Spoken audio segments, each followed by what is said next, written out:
Welcome dear students. आज हम coordination compounds class 12 से एमसीक्यू सीरीज 6 कर रहे हैं। यहाँ पर जो फर्स्ट क्वेश्चन सेशन में लेंगे, देखिए यहाँ पर हमारे पास में एक पहला क्वेश्चन दिया है। पैलेडियम का यहाँ पर कॉम्प्लेक्स है जिसके अंदर 4 लिगेंड्स हमारे यहाँ पर अटैच हैं। तो जो नंबर ऑफ ज्योमेट्रिकल आइसोमर्स होता है ऐसे कॉम्प्लेक्स के लिए वो कितना होता है यहाँ पर 3 ऑलरेडी हम लोगों ने डिस्कस किया था पहले के सेशन में। स्टूडेंट्स, अगर हमारे पास में इस तरह का कॉम्प्लेक्स है तो यहाँ पर 4 डिफरेंट लिगेंड्स के साथ में क्या ए बी सी डी इस तरह का कॉम्प्लेक्स अगर प्रेजेंट है तो यहाँ पर इस कॉम्प्लेक्स के लिए नंबर ऑफ ज्योमेट्रिकल आइसोमर्स कितने होंगे? 3। ठीक है, कैसे होंगे यहाँ पर ड्रॉ करके देखेंगे क्वेश्चन में। आगे देखो क्या है। Then the spin only magnetic moment and CFSE of iron complex respectively are. Pairing energy को निगलेक्ट करते हुए हमें यहाँ पर स्पिन ऑनली मैग्नेटिक मोमेंट और CFSE की वैल्यू को कैलकुलेट करना है। ठीक है, तो ये पैलेडियम का कॉम्प्लेक्स है। सबसे पहले तो यहाँ पर अगर इसके ज्योमेट्रिकल आइसोमर्स देखें तो ज्योमेट्रिकल आइसोमर्स यहाँ पर इस कॉम्प्लेक्स के लिए क्या होंगे? फ्लोराइड की यहाँ पर फ्लोराइड मान लो, एक कोई भी लिगेंड को आपने इसकी पोजीशन को फिक्स किया, बाकी 3 लिगेंड्स को आपस में एक्सचेंज करना शुरू किया पोजीशंस में, तो यहाँ पर रिस्पेक्टिवली आपके पास में 3 ज्योमेट्रिकल आइसोमर्स जो हैं वो बन जाएंगे।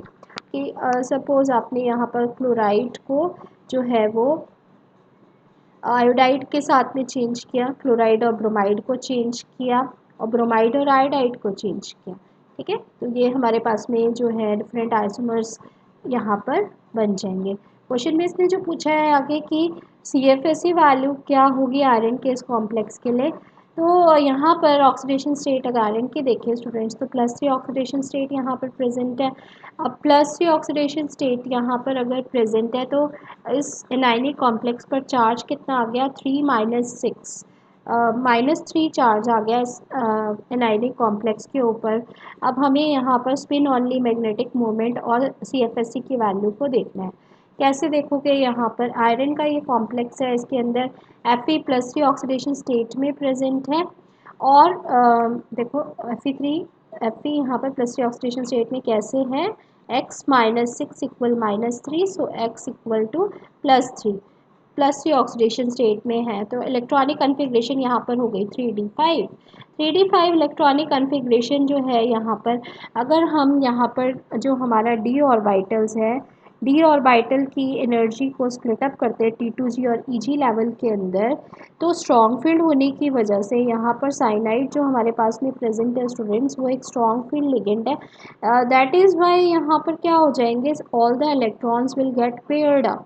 हमारे पास में जो D का 3d5 इलेक्ट्रॉन्स है, ये इलेक्ट्रॉन्स क्या हो जाएंगे यहाँ पे? Pair up. अनपेयर्ड इलेक्ट्रॉन कितना बचा? 1। तो यहाँ पर मैग्नेटिक मोमेंट का वैल्यू क्या हो जाएगा students? Magnetic moment is equal to √n × n+2। So here जब यहाँ पर 1 आपने अनपेयर्ड इलेक्ट्रॉन लिया तो ये हो गया हमारे पास में √1 × 1+2 √3, so this will be equal to 1.73 Bohr magnetics. अब CFSE का वैल्यू जब हम कैलकुलेट करेंगे, CFSE का वैल्यू T2G लेवल में कितना नंबर ऑफ इलेक्ट्रॉन्स है हमारे पास में? 5। ठीक है, तो total number of electrons which are present in T2G level multiplied with the energy -0.4 for T2G level. यहाँ पर हमारे पास -0.4 से मल्टीप्लाई किया number of electrons in T2G level which are equal to 5 plus 0.6 into number of electrons in EG level. EG level के अंदर हमारे पास में यहाँ पर कितना नंबर ऑफ इलेक्ट्रॉन्स है? 0। तो 0 × 0.6, ये वैल्यू 0 हो गया और -0.4 इंटू 5 ये आ गया हमारे पास में यहाँ पर 2 -0.2 सॉरी -2.0। तो ये वैल्यूज़ अगर हम यहाँ पर ऑप्शंस में देखें, सो this will be the option C which will be the correct option for this question. ठीक है, नेक्स्ट क्वेश्चन देखो यहाँ पर हमारे पास में the correct order off spin only magnetic moments of the following complexes. हमारे पास में यहाँ पर 4 कॉम्प्लेक्सेस दिए हैं। इन कॉम्प्लेक्सेस के अंदर स्पिन ऑनली मैग्नेटिक मोमेंट की वैल्यू क्या होगी? अब इसके अंदर स्पिन ओनली मैग्नेटिक मोमेंट का वैल्यू म्यू का वैल्यू कैलकुलेट करना है। इसके लिए हमें एन का वैल्यू कैलकुलेट करना होगा and n is number of unpaired electrons. इन सभी में नंबर ऑफ अनपेयर्ड इलेक्ट्रॉन्स की वैल्यू हम कैलकुलेट करेंगे। तो the first step is to find out the oxidation state of the transition metal ion. Transition metal ion की oxidation state find out करो, electronic configuration लिखो। तो देखो पहला स्टेप हमें क्या करना है, यहाँ पर ऑक्सीडेशन स्टेट फाइंड आउट करनी है। सेकंड स्टेप के अंदर हमें यहाँ पर electronic configuration of D orbital, यहाँ पर डी के कितना इलेक्ट्रॉन्स की फिलिंग करनी है, then split up into T2G और EG लेवल में स्प्लिट अप करके उसको लिखना है, ठीक है। And then calculate the value of magnetic moment. Magnetic moment का वैल्यू हम यहाँ पर कैसे कैलकुलेट करेंगे, root n into n plus two. जितना नंबर ऑफ अनपेयर्ड इलेक्ट्रॉन आएगा इन लेवल्स के अंदर वही यहाँ पर एन का वैल्यू लेके मैग्नेटिक मोमेंट की वैल्यू को कैलकुलेट करेंगे। So these are the 4 steps to calculate the magnetic moment of the complexes. यहाँ पर पहला हमारे पास में जो कॉम्प्लेक्स दिया है क्रोमियम का, इस कॉम्प्लेक्स में हमारे पास में देखो ये Br2 एनाइन पर -2 चार्ज है, तो केटायन पर हमारे पास में कितना हो गया कॉम्प्लेक्स पर चार्ज +2, ठीक है। अब इसके अंदर x plus 6 into zero equal +2। यहाँ पर हमारे पास में क्रोमियम पर +2 ऑक्सीडेशन स्टेट आया, ठीक है। और हमने यहाँ पर +2 ऑक्सीडेशन स्टेट के लिए डी में कितना इलेक्ट्रॉन्स आ रहा है ये देखेंगे। वीक फील्ड लिगेंड है क्योंकि वाटर, तो यहाँ पर वीक फील्ड लिगेंड क्या करेगा, जब हमारे पास में डी ऑर्बिटल स्प्लिट अप करेंगे T2G और EG लेवल के अंदर, तो हमारे पास में जो यहाँ पर D4 है इलेक्ट्रॉनिक कॉन्फ़िगरेशन Cr2+ के लिए, ये Cr2+ के लिए जो यहाँ पर हमारे पास में D4 इलेक्ट्रॉनिक कॉन्फ़िगरेशन है, जब ये T2G और EG लेवल में स्प्लिट अप होगी तो हमारे पास में यहाँ पर स्टूडेंट्स कितना नंबर ऑफ अनपेयर्ड इलेक्ट्रॉन्स होगा। देखो T2G और EG लेवल के अंदर यहाँ पर हमारे पास में एनर्जी स्प्लिट अप होगी। सो यहाँ पर हमारे पास में total number of unpaired electrons you have to find out we for weak field ligand D4 electrons का मतलब है कि हमारे पास में T2G में 3 इलेक्ट्रॉन गया, EG के अंदर 1 इलेक्ट्रॉन गया, टोटल अनपेयर्ड इलेक्ट्रॉन हो गया n का value 4। So in this case the value of magnetic moment will be equal to root n into n plus 2। so in this case हमारे पास में जो वैल्यू होगा students, it will be root 4 into 4 plus 2 6 which is equal to root 24 root 24 Bohr magnetons for chromium complex in case of weak field ligand, ठीक है। Second option देखो यहाँ पर हमारे पास में क्या है, यहाँ पर सेकेंड ऑप्शन में है सोडियम का यहाँ पर हमारे पास में कॉम्प्लेक्स है आयरन कैटायनिक कॉम्प्लेक्स में प्रेजेंट है साइनाइड के साथ में। और यहाँ पर अगर हम देखें स्टूडेंट्स तो सोडियम जो है वो +4 कैटायनिक फॉर्म में प्रेजेंट है, बैलेंस करने के लिए से 9 पर -4 चार्ज से ये बैलेंस होगा। अब x -6 इक्वल -4, सो यहाँ पर हमारे पास में आयरन का ऑक्सीडेशन स्टेट कितना आ गया +2 आ गया, ठीक है। आयरन का ऑक्सीडेशन स्टेट जब हमारे पास में यहाँ पर आ रहा है +2, तो स्ट्रॉन्ग फील्ड लिगेंड साइनाइड होने की वजह से जो कोऑर्डिनेशन कॉम्प्लेक्स के अंदर आपके पास लिगेंड प्रेजेंट है ये स्ट्रॉन्ग फील्ड लिगेंड है।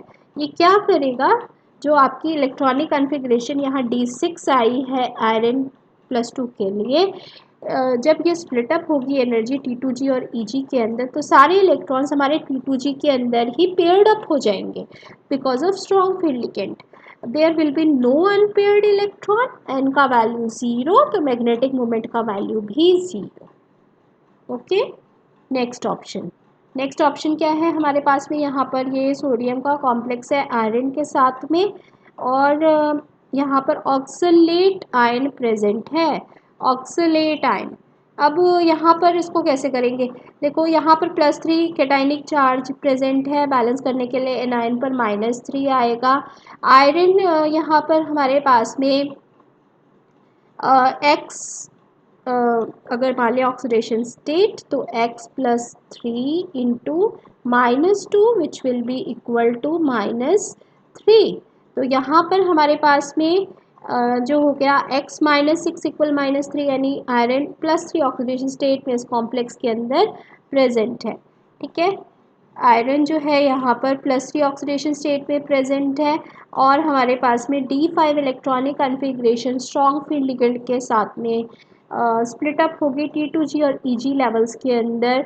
अब क्योंकि स्ट्रॉन्ग फील्ड लिगेंड है, ऑक्सीलेट सारे इलेक्ट्रॉन्स T2G में ही पेयर्ड अप कर देगा। EG के अंदर कोई भी इलेक्ट्रॉन यहाँ पर नहीं बचा जिसकी पेयरिंग करनी है, so there will be no unpaired electron here, magnetic moment will be equal to, यहाँ पर हमारे पास में जो है स्टूडेंट्स EG के अंदर कोई भी अनपेयर्ड इलेक्ट्रॉन प्रेजेंट नहीं है, लेकिन T2G के अंदर ये देखो इस तरह से प्रेजेंट है।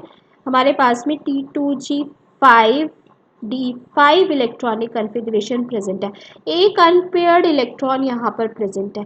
तो जब वन अनपेयर्ड इलेक्ट्रॉन प्रेजेंट है तो √n into n+2, so here it will be equal to √1 into 1+2 which will be equal to √3, so this will be 1.73 Bohr magnetons. ठीक है, अभी कोई ज़रूरत भी नहीं है कि आप एग्जैक्ट वैल्यूज़ इनकी कैलकुलेट करो, you can still compare the values. यहाँ पर हमारे पास में 4 देख लो, ये आ गई है, नहीं 4 ऑप्शन अभी कंप्लीट नहीं हुई। ये वाला ऑप्शन देखो, ये है हमारे पास में कोबाल्ट का कॉम्प्लेक्स क्लोराइड के साथ में।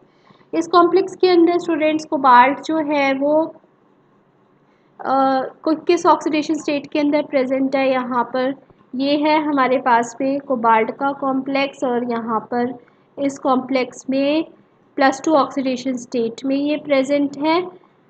पीक फील्ड लिगेंड है क्लोराइड लिगेंड और इलेक्ट्रॉनिक कन्फिग्रेशन D7 के लिए जब स्प्लिट अप होगी एनर्जी तो क्योंकि 4 लिगेंड्स प्रेजेंट है यहाँ पर तो लेवल E पहले आएगा, उसके बाद आएगा T2 लेवल।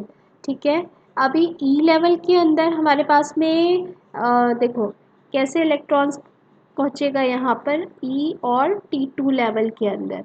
तो E लेवल के अंदर हमारे पास में यहाँ पर गया 2 इलेक्ट्रॉन, क्योंकि ये वीक फील्ड लिगेंड है तो T2 के अंदर जाएगा पहले, यहाँ पर पेयरिंग अप नहीं होगी, याद रखें। ठीक है, हमारे पास में वीक फील्ड लिगेंड में E के अंदर अभी पेयरिंग नहीं हुई है। टोटल 5 इलेक्ट्रॉन्स की हमने फिलिंग करी, 7 करना है हमें, तो T2 के अंदर फिर E के अंदर फिर हमारे पास में पेयरिंग स्टार्ट हो गई। अब अनपेयर्ड इलेक्ट्रॉन कितना बचा है यहाँ पर 3। अभी इसके लिए जब हम मैग्नेटिक मोमेंट की वैल्यू देखेंगे तो ये क्या हो जाएगी, mu is equal to √n into n+2 where हमारे पास में जो है स्टूडेंट्स यहाँ पर n का वैल्यू कितना आ रहा है 3, तो यहाँ पर पुट करो √3 इंटू 3+2, तो this will be equal to √15 Bohr magnetons. अब इसको अरेंज करते हैं हम ऑर्डर में, हमें यहाँ पर इसे डिक्रीजिंग ऑर्डर में अरेंज करना है students. So how will you arrange them in the decreasing order. सबसे पहले तो हमारे पास में यहाँ पर ऑप्शन ए जो है इसके लिए हाईएस्ट आ रहा है मैग्नेटिक मोमेंट का वैल्यू। ठीक है, यहाँ पर ऑप्शन ए है, ये हमारे पास √24, this is option A. Next हमारे पास में यहाँ पर √15 है, कोबाल्ट का कॉम्प्लेक्स क्लोराइड के साथ में है जो, तो ये हो गया हमारे पास में यहाँ पर ऑप्शन डी। ठीक है, ऑप्शन डी हो गया। देन हमारे पास में फिर आयरन का कॉम्प्लेक्स है ऑक्सीलेट के साथ, इसके लिए वैल्यू आ रही है यहाँ पे √3, ये √3 हो गई। And the last one is zero magnetic moment for the complex iron, तो ये है ऑप्शन बी। ये हमारे पास option C will be the correct option. ये और डिक्रीजिंग ऑर्डर में हमने सभी ऑप्शंस को यहाँ पर अरेंज कर दिया है। ठीक है, so this will be the correct option. Next question देखो यहाँ पर, नेक्स्ट है हमारे पास में correct order of calculated spin only magnetic moments of complexes from A to D complexes को यहाँ पर हमें अरेंज करना है, कौन सा ऑर्डर यहाँ पर सही होगा। ठीक है, निकल के 3 कॉम्प्लेक्सेस दिया और एक पैलेडियम का कॉम्प्लेक्स दिया है। तो हमारे पास में यहाँ पर स्टूडेंट्स निकल का जो 3 कॉम्प्लेक्सेस है और फिर पैलेडियम का कॉम्प्लेक्स है, इसके अंदर number of unpaired electrons find out करके हमें ये देखना है कि स्ट्रॉन्ग फील्ड लिगेंड है या वीक फील्ड लिगेंड है प्रेजेंट, और फिर मैग्नेटिक मोमेंट की वैल्यू कैलकुलेट कर ली। सेम वैसे ही होगा जैसे हमने अभी ऊपर वाले क्वेश्चन किए हैं। इसमें निकल हमारे पास कार्बोनिल स्ट्रॉन्ग फील्ड लिगेंड के साथ में प्रेजेंट है। निकल की यहाँ पर जो इलेक्ट्रॉनिक कन्फिग्रेशन है वो 3D8 4s2 है, क्योंकि स्ट्रॉन्ग फील्ड लिगेंड में ये यहाँ पर बॉन्डिंग कर रहा है। तो इसके अंदर स्टूडेंट्स यहाँ पर 3D8, अगर हम देखें 3D8, सो 5 ऑर्बिटल्स 3D8 इलेक्ट्रॉनिक कन्फिग्रेशन का मतलब है कि हमारे पास में यहाँ पर सभी इलेक्ट्रॉन्स पेयर्ड अप होंगे। स्ट्रॉन्ग फील्ड लिगेंड क्या करेगा, all electrons will get paired up. So n का वैल्यू यहाँ पर ज़ीरो हो जाएगा। अगर एन का वैल्यू ज़ीरो हुआ तो मैग्नेटिक मोमेंट का वैल्यू भी ज़ीरो हो जाएगा फॉर दिस कॉम्प्लेक्स। सेकेंड है हमारे पास में यहाँ पर निकल का कॉम्प्लेक्स है वाटर के साथ में, और यहाँ पर निकल +2 ऑक्सीडेशन स्टेट में प्रेजेंट है। तो क्योंकि देखो एनाइन पर -2 चार्ज प्रेजेंट है, बैलेंस करने के लिए कॉम्प्लेक्स में +2 चार्ज आएगा। तो यहाँ पर x + 6 × 0 = +2 ऑक्सीडेशन स्टेट में निकल प्रेजेंट है। 3D8 electronic configuration. Week field ligand के लिए अनपेयर्ड इलेक्ट्रॉन यहाँ पर हमारे पास में वीक फील्ड लिगेंड। अभी वीक फील्ड लिगेंड होगा तो D8 इलेक्ट्रॉनिक कॉन्फ़िगरेशन आप ऐसे नहीं लिखोगे, तो वहाँ पर कैसे लिखोगे। तो यहाँ पर देखो, यहाँ पर हम कैसे लिखेंगे D8 के लिए अब हमारे पास में सबसे पहले हंस रूल लगाते हुए यहाँ पर सबसे पहले तो सिंगली ऑक्युपाइड करेगा, उसके बाद यहाँ पर हमारी पेयरिंग स्टार्ट होगी। तो ये 8 इलेक्ट्रॉन की फिलिंग हो गई, 2 इलेक्ट्रॉन अनपेयर्ड यहाँ पर प्रेजेंट है और मैग्नेटिक मोमेंट की वैल्यू √2 इंटू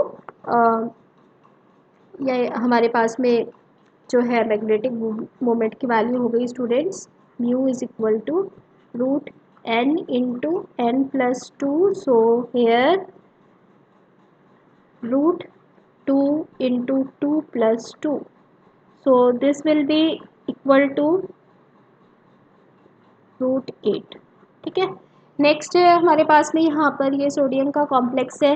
कैटायन पर चार्ज कितना है +2, बैलेंस करने के लिए एनायन पर -2 चार्ज आया। यहाँ पर x - 4 = -2, so in this case value of x will be +2, यानी निकल पर +2 ऑक्सीडेशन स्टेट में 3D8 कन्फिग्रेशन के लिए स्ट्रॉन्ग फील्ड लिगेंड के साथ यहाँ पर भी इलेक्ट्रॉन्स पेयर्ड अप हो जाएंगे, जिससे number of electron unpaired electron is 0, magnetic moment का वैल्यू 0। ठीक है, नेक्स्ट है पैलेडियम का कॉम्प्लेक्स। इसमें हमारे पास में 4D8 जो है इलेक्ट्रॉनिक कन्फिग्रेशन प्रेजेंट है, और हमारे पास में यहाँ पर पैलेडियम का ये कॉम्प्लेक्स है स्टूडेंट्स। इसके अंदर जो है हमारे पास में 4D8 इलेक्ट्रॉनिक कन्फिग्रेशन प्रेजेंट है। यहाँ पर अगर हम इनको अरेंज करें तो हमारे पास अनपेयर्ड इलेक्ट्रॉन यहाँ पर भी हमारे पास में कोई प्रेजेंट नहीं है, सिर्फ इसके अंदर आए बी ऑप्शन के अंदर केवल। तो ये ऑप्शन हमारी यहाँ पर करेक्ट ऑप्शन हो रही है students, option D. Highest magnetic moment की वैल्यू आएगी ऑप्शन बी के लिए, बाकी तीनों का वैल्यू जो है वो इक्विवेलेंट है 0। ठीक है, ए, सी और डी ऑप्शन के लिए। अभी हमने यहाँ पर इस कॉम्प्लेक्स के अंदर भी देख लिया स्टूडेंट्स, यहाँ पर भी हमारे पास में नंबर ऑफ अनपेयर्ड इलेक्ट्रॉन्स कितना आएगा, 0 आएगा, और मैग्नेटिक मोमेंट का वैल्यू कितना हो जाएगा, फिर यहाँ पर भी 0 हो जाएगा। ठीक है, अब ये है हमारे पास में। नेक्स्ट क्वेश्चन देखो, थ्योरी दैट कैन कम्प्लीटली और properly explain the nature of bonding in निकल टेट्राकार्बोनेट। इसके अंदर हमारे पास में यहाँ पर स्टूडेंट्स मेटल जो है डायरेक्टली कार्बन के साथ में बॉन्डिंग कर रहा है। अगर मेटल कार्बन के साथ में बॉन्डिंग करता है तो दो तरह के बॉन्ड्स हमारे पास में यहाँ पर बन सकते हैं, सिग्मा और पाई बॉन्डिंग। सिग्मा और पाई बॉन्डिंग जब बनते हैं हमारे पास में स्टूडेंट्स, तो which exist between metal and carbon, तो यहाँ पर हमारे पास में ये एमओ थ्योरी से इसको हम एक्सप्लेन कर सकते हैं। This is explain with the help of MO theory. ठीक है, नेक्स्ट क्वेश्चन देखो यहाँ पर, compound in used in the treatment of lead poisoning. Lead poisoning में किस कंपाउंड को यूज़ करते हैं? So the option, correct option is EDTA. What is EDTA? It is ethane 1,2-diamine tetra acetate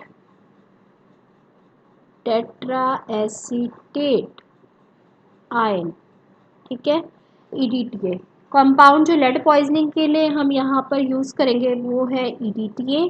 और हमारे पास में यहाँ पर ऑप्शन बी जो है डेस्फेरिक्स ऑक्साइड बी, ये आयरन पॉइजनिंग के लिए कंपाउंड को यूज़ किया जाता है अगर ट्रीटमेंट करना है हमें।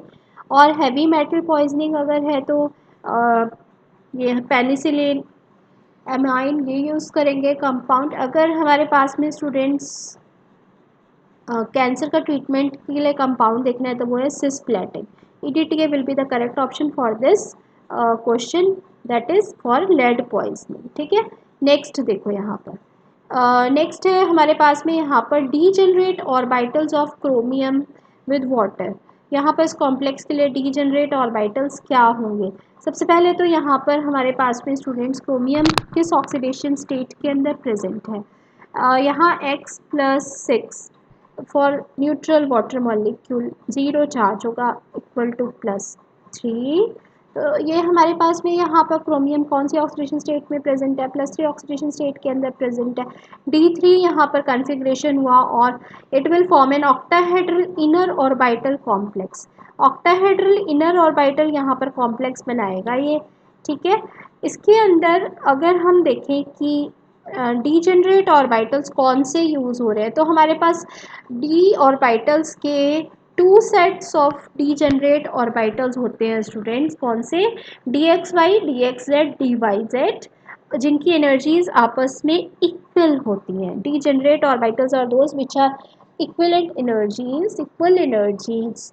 तो यहाँ पर दो सेट्स जो हैं वो ये हैं, जिसमें dx² - y² एंड dz² का एनर्जी इक्वल है, और dxy, dxz और dyz का एनर्जी इक्वल है।